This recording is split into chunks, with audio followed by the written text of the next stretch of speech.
আসসালামু আলাইকুম, সবাইকে ভালোবাসা অভিনন্দন। আমি এই মুহূর্তে আছি বুলেট ট্রেনে। মালয়েশিয়া ট্রেন থেকে মালয়েশিয়ার গ্রামের দৃশ্যগুলো দেখানোর চেষ্টা করব।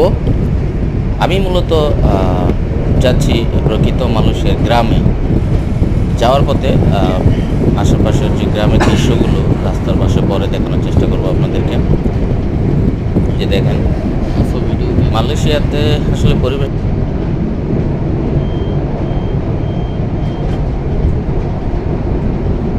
চেষ্টা করছি। এই মুহূর্তে দেখতে পাচ্ছেন এই বিশাল এরিয়া, এই যে বিদ্যুতের খুঁটি কেমন হয় মালয়েশিয়ার। তারপরে সামনে কিছু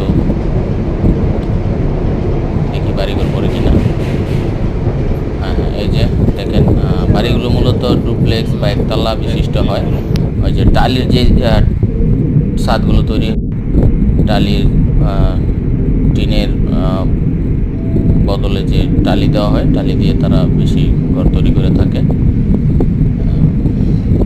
দেখেন গ্রামের দৃশ্যগুলো আসলে মনে হয় যেন সাজানো গুছানো পরিপাটি। এটা আরেকটা স্টেশন আসছে, গ্রামের স্টেশন।